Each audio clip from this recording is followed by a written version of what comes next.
할렐루야 성령에 감사합니다. 할렐루야. 지난 주간 안녕하셨습니까? 정말로 많은 비가 내렸습니다. 다행히 우리 조원 식구들은 큰 피해가 없었습니다. 감사한 일이 아닐 수도 없습니다. 그러나 우리만 감사할 것이 아니라 피해로 어려움을 겪고 있는 분들을 위해서 중보 기도하는 여러분 되시기를 바랍니다. 그리고 이 시간 임마누엘 하나님께서 우리 수요분들에게 위로하여 주시고 또 무엇보다도 주님의 사랑 감사함으로 예배드리는 여러분들에게 하나님의 크신 은총이 충만하기를 간절히 축원드립니다. 정신 분석적 용어입니다만 여러분들은 나르시시즘이라는 단어를 들어보셨습니다. 제가 의학 사전을 찾아보니까 이는 자신의 용모 또는 자신의 능력과 같은 어떠한 이유를 들어 지나치게 자기 자신이 뛰어나다 그렇게 믿거나 아니면 자기 중심적인 성격 또는 행동을 말한다 이렇게 되어 있습니다. 한마디로 자기 자신에게만 큰 애착을 느끼는 증상입니다. 이 같은 증상을 한국말로는 자기애 이렇게 부른다고 합니다만 이 나르시시즘이라는 말은 그리스 신화에서 유래했다고 합니다. 호수에 비친 자기의 그 아름다움 안에 호수에 뛰어들어 빠져 죽은 그리스 신화의 어린 목동인 미소는 나르키소스에서 딴 그러한 이름입니다. 그런데 사실 이 같은 나르시시즘이 누구에게나 조금씩은 다 있다는 것입니다. 흔히 우리는 그것을 왕자병 또는 공주병 그렇게 부릅니다. 그러나 문제는 이것이 심각해지면 이른바 자기애성 성격 장애로 나타난다는 겁니다. 그리고 이 장애의 가장 큰 특징은 자기가 세계의 중심입니다. 세계가 자기를 위해 존재해야만 합니다. 그러다 보니 상대방에 대한 배려나 공감 능력이 현저히 떨어집니다. 오로지 자신은 특별한 사람이라 모든 사람으로부터 당연히 인정받아야 하고 칭찬받아야 하고 높임을 받아야 한다. 그렇게 생각하며 살아간다는 것이죠. 근데 이 같은 나르시시즘 증상이 우리의 믿음을 자칫 왜곡시키기도 한다라고 하는 사실입니다. 복음성 가운데 당신은 사랑받기 위해 태어난 사람으로 시작하는 그러한 노래가 있습니다. 아마 들어보신 적이 있을 겁니다. 이 가사를 보면은 하나님으로부터 받은 사랑을 노래합니다. 당신은 사랑받기 위해 태어난 사람. 당신의 삶 속에서 그 사랑 받고 있지요. 당신은 사랑받기 위해 태어난 사람. 당신의 삶 속에서 그 사랑 받고 있죠. 하는 그러한 가사입니다. 한마디로 하나님의 사랑을 넘치게 받고 있다는 고백입니다. 당연한 고백입니다. 하나님은 사랑이십니다. 우리를 너무나도 사랑하시는 분임에는 틀림이 없습니다. 자, 그런데 이 복음성에서 말하듯 우리는 이같이 단지 하나님의 사랑을 받기만 하면 되는 것입니다. 다시 말하면 하나님은 사랑을 주시기만 하는 분이신가 하는 겁니다. 하나님의 사랑은 오로지 일방적인 걸까요? 하는 겁니다. 결론적으로 말하면 하나님도 사랑받기를 원하신다라고 하는 사실입니다. 오늘 본문에 나옵니다만 그래서 예수님도 제자인 베드로에게 내가 나를 사랑하느냐라고 물으신 겁니다. 예수님도 사랑받고 싶다는 말씀입니다. 오늘 본문 15절의 말씀. 그들이 조항을 먹은 후에 예수께서 시몬 베드로에게 이르시되 요한의 아들 시몬아 네가 이 사람들보다 나를 더 사랑하느냐. 자, 그런데 베드로를 향한 예수님이 같은 물음이 왜냐하면 그냥 사랑하느냐고 물으신 게 아니라 이 사람들보다 나를 더 사랑하느냐고 물으셨기 때문입니다. 아니 왜 예수님은 그렇게 물으셨을까요? 그냥 네가 나를 사랑하느냐 하지 않고 너는 이 사람들보다 나를 더 사랑하느냐라고 말합니다. 그것은 다름이 아니라 이 베드로의 성격을 너무나도 잘 알고 계셨기 때문입니다. 베드로도 어느 정도 이 왕자병을 가지고 있었습니다. 그래서 칭찬을 받아도 더 칭찬을 받아야 하고, 인정을 받아도 더 인정받아야 하고, 사랑받아도 남보다 더 많이 사랑받아야 했습니다. 베드로는 늘 이러한 우월감에 차 있었습니다.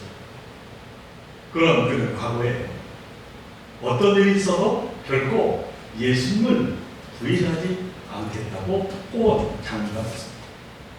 예수님 나를 사랑합니다. 내가 예수님보다 예수님을 더 사랑한다. 뭐 그런 마음이었는지 모르겠습니다. 그러나 그 자신감은 그만 닭이 울기 전 3번씩이나 주님을 모른다고 부인하는 것으로 끝나고 말았습니다. 예수님이 같은 베드로를 너무나도 잘 알고 있었던 겁니다. 그리고 무엇보다 앞으로 이 베드로에게 맡길 사명, 그 사명이 너무나도 중요하기 때문에 지난날과 같은 일이 반복돼서는 안 되었습니다. 그러기에 주님은 정말 이 베드로를 배려하는 마음으로 베드로에게 이처럼 첫 질문을 던지게 된 겁니다. 요한의 아들 시몬아, 내가 이 사람들보다 나를 더 사랑하느냐? 라고 말합니다. 그러자 베드로가 대답합니다. 그렇습니다. 내가 주님을 사랑하는 줄을 주님께서 아십니다. 베드로의 이 대답은 어떤 대답입니까? 예수님이 고난에 처했을 때 외면했던 자신을 돌이키며 이런 말은 그때와는 전혀 다르다 하는 그 다짐으로 드린 대답입니다. 정말로 주님을 사랑한다는 그런 대답입니다. 오늘 본문은 예수님이 십자가의 고난을 받으시고 사흘 만에 부활하신 후에 예수님과 제자들이 만난 그런 상황이었습니다. 그러니 그 가운데 제자 베드로의 같은 대답은 분명 간절한 마음을 담은 대답이니 틀림이 없을 것입니다. 그런데 이 같은 예수님의 그 베드로를 향한 질문, 곧 나를 사랑하느냐 하는 이 질문이 무려 3번이나 계속되고 있음을 오늘 본문은 말씀하고 있습니다. 이는 달리 말하면 예수님의 이 질문이 그냥 단순한 질문이 아니라는 겁니다. 너무나도 중요하다는 것이죠. 그래서 3번씩이나 같은 질문을 던지셨다는 것입니다. 자, 그렇다면 예수님도 이렇게 3번씩이나 반복해서 같은 질문을 베드로에게 던지고 있는 것일까요? 예수님이 베드로에게 한 첫 번째 질문, 곧 네가 나를 더 사랑하느냐 해서 이 사랑하느냐에 사용된 헬라어 원어 단어를 찾아봅니다. 그 단어는 다름 아닌 아가파오 이렇게 되어 있습니다. 그런데 이 아가파오라고 하는 단어가 무언가 낯익지 않습니다. 그렇습니다. 이 아가파오의 명사가 바로 아가페입니다. 우리가 사랑에 관해서 이야기할 때 무슨 에로스적인 사랑이니 또는 필리아적인 사랑이니 아가페적인 사랑이니 하며 이야기하지 않습니다. 그러니까 이 예수님은 베드로에게 나를 사랑하느냐 하며 물으셨을 때 바로 이 아가페적인 사랑을 물으셨다라고 하는 겁니다. 자, 그렇다면 우리에게 알려진 이 아가페의 사랑이란 어떤 사랑을 말합니까? 이는 신적인 사랑을 말한다. 그렇게 말씀드릴 수 있습니다. 그리고 이 신적인 사랑이나 희생적인 사랑입니다. 그냥 머리로 하는 사랑이 아니라 온몸과 마음으로 하는 그 사랑이 바로 아가페 사랑입니다. 그리고 이는 바로 예수님이 보여주신 사랑입니다. 이런 아가페의 사랑을 예수님이 베드로에게 요청하고 계십니다. 그러자 베드로가 대답합니다. 오늘 본문 15절의 말씀, 내가 주님을 사랑하는 줄 주님께서 아시나이다. 베드로도 당연히 예수님을 사랑한다고 고백했습니다. 그런데 여기에서 베드로가 말한 그 사랑의 헬라어 원 단어를 찾아보니까 아가포라고 하는 단어를 사용하지 않고 있습니다. 그 대신 필레오라고 하는 단어를 사용하고 있습니다. 이는 무슨 말입니까?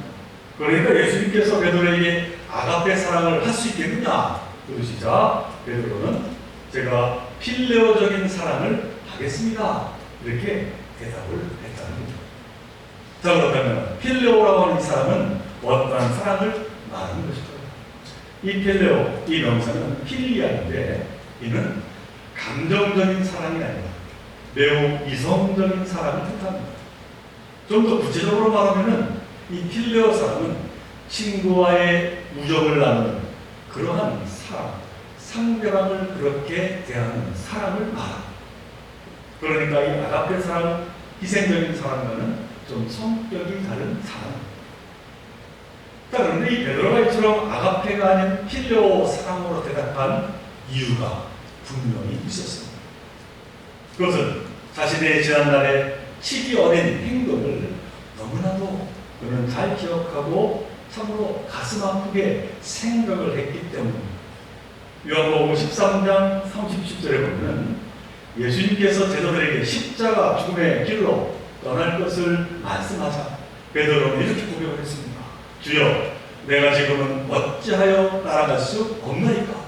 주를 위하여 내 목숨을 버리겠나이다 하는 그러한 대답을 했습니다. 한마디로 십자가의 길, 그 고난의 길, 그 길을 가시는 주님을 향한 희생적인 아가페의 사랑을 맹세했다라고 합니다. 그러나 베드로는 자기 울기 그만 3번씩이나 주님을 모른다고 부인하고 말았습니다. 그러니 어찌 감히 이제 와서 아가페의 사랑을 입에 담을 수가 있겠습니까? 그때의 상황을 뻔히 알고 묻는 예수님 앞에서 이 베드로는 허세의 옷을 벗지 않을 수가 없었습니다. 그래서 그는 솔직한 심정으로 고백합니다. 그 옛날 감히 고백했던 그 희생적인 아가포의 사랑은 하지 못하지만 친구를 사랑하는 그러한 필레오 사랑은 할 수 있겠다고 그렇게 솔직하게 대답을 한 겁니다. 그러나 예수께서는 그런 베드로에게 내 어린 양을 먹이라 당부하십니다. 비록 희생적인 아가페의 사랑은 아닐지라도 그러나 이 이성적이고 우정과 같은 사랑, 필레의 사랑을 그대로 행하라고 그렇게 격려하십니다.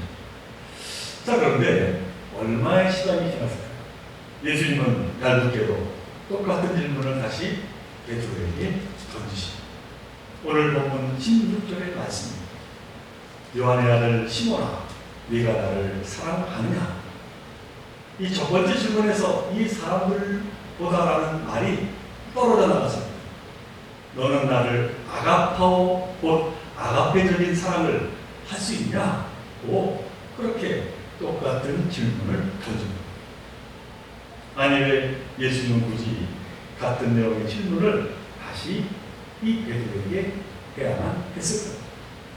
그것도 내가 주님을 향해 필레오적인 사랑을 하겠습니다 하고 분명히 고백했는데 그런 베드로에게 왜 또다시 희생적인 아가페의 사랑을 하겠냐고 묻고 계신 마음입니다. 베드로에게는 참으로 곤욕스러운 질문이 아닐 수 없을 겁니다.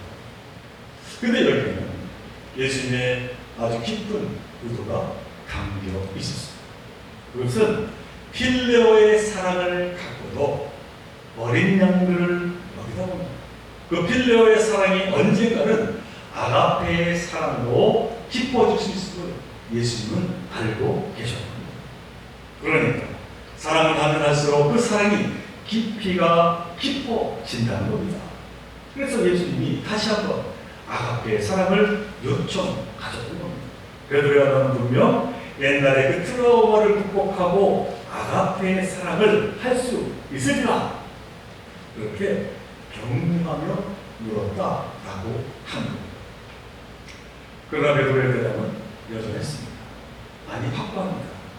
그래서 첫 번째 대답과 같이 필레오 사랑으로 대답합니다. 주님, 저는 필요적인 사랑을 하겠습니다. 그러나 예수님은 이 베드로의 대답에 대해서 전혀 실망하지 않으십니다. 아니 오히려 기대하십니다.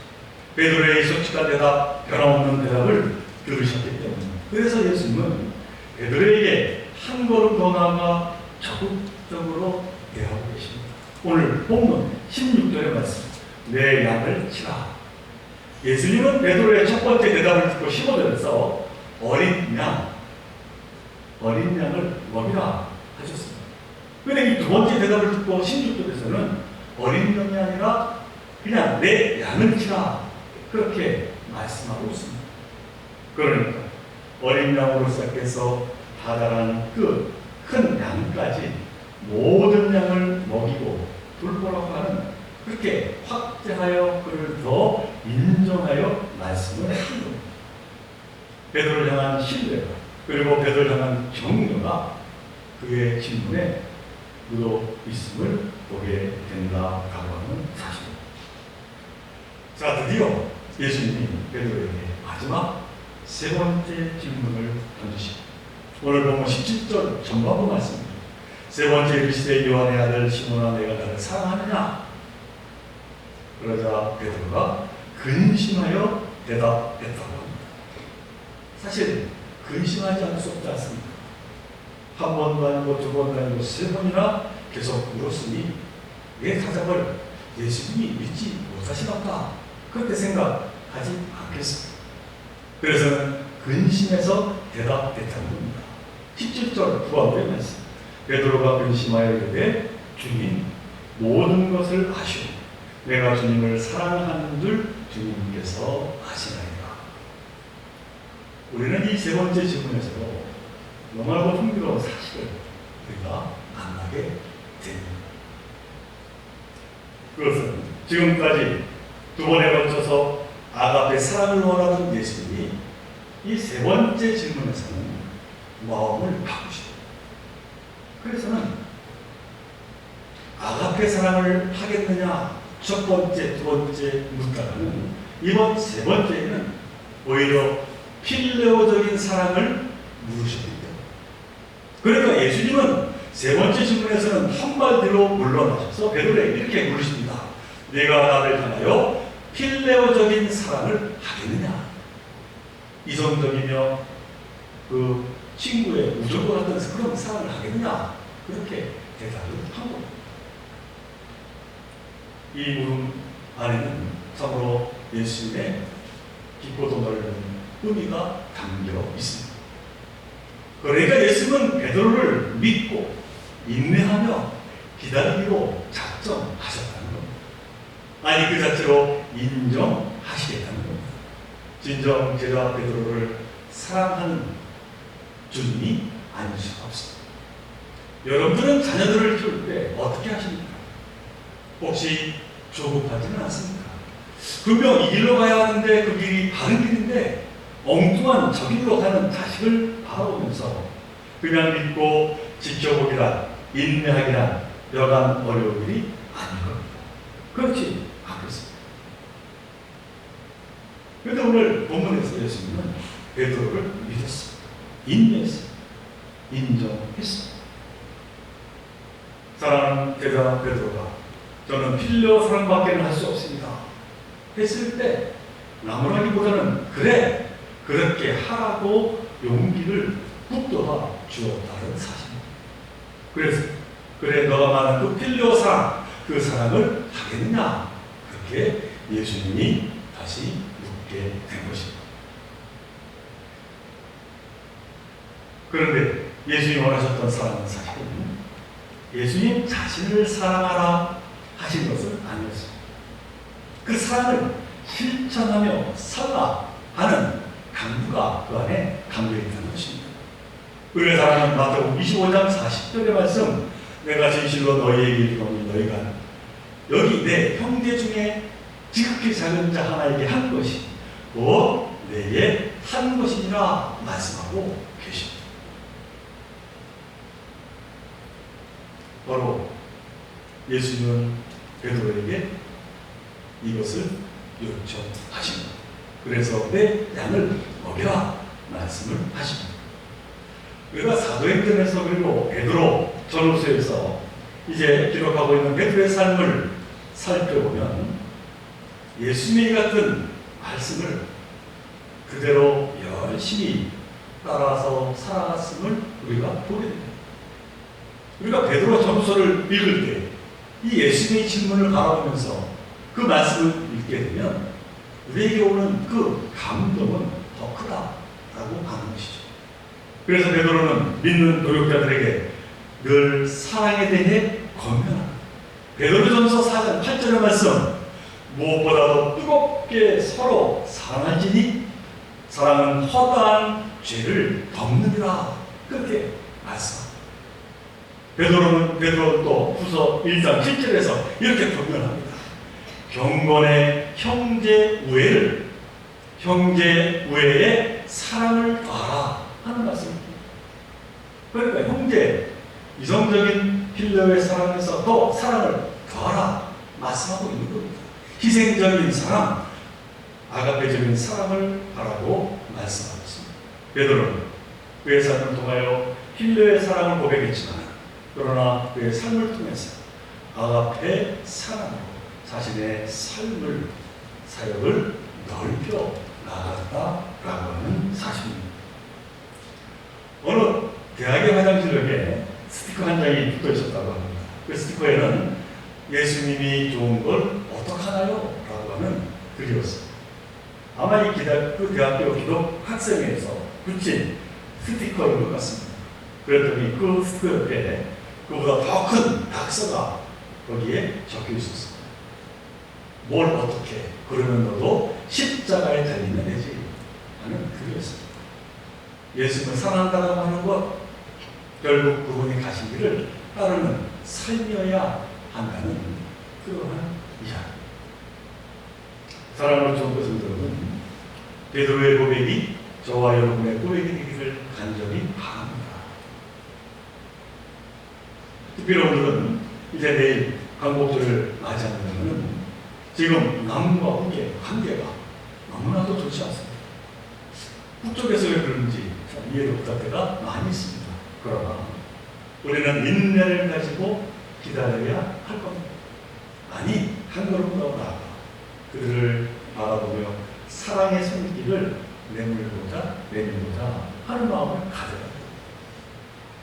왜? 이 길이 십자가의 길이기 때문입니다. 바라기는 지극히 작은 자를 살피라 하신 이 주님의 말씀, 이 말씀을 늘 기억하고 우리가 선자리에서 최선의 삶을 살아감으로 하나님께 영광을 올려드리는 저와 여러분 모두가 되시기를 주님의 이름으로 간절히 축원을 드립니다. 우리 함께 기도드립니다. 사랑하는 하나님, 오늘 예수님께서 내가 나를 사랑하느냐 베드로에게 물었을 때 내가 주를 사랑하나이다 고백했음을 보게 됩니다. 그리고 그는 정말로 그의 삶을 다하여 주신 하나님의 말씀을 기억하고 사랑의 삶을 살았음을 보게 됩니다. 저희들도 베드로처럼 주신 사명 감당하며 주님을 사랑하고 무엇보다도 작은 자를 사랑하며 나아가는 저희들 되게 하여 주옵소서. 거기에 하나님의 영광이 드러나게 됩니다. 그 가운데 우리가 충만한 은혜를 갖게 됨을 언제나 잊지 않게 하여 주옵소서. 우리 좋은 교회가 그 귀한 사랑을 널리 전하며 그 가운데 하나님께 더욱더 나아가 저희들 모두가 되게 하여 주옵소서. 이 모든 것 간절히 바라볼 때마다 우리 주 예수 그리스도로 간절히 기도하옵나이다.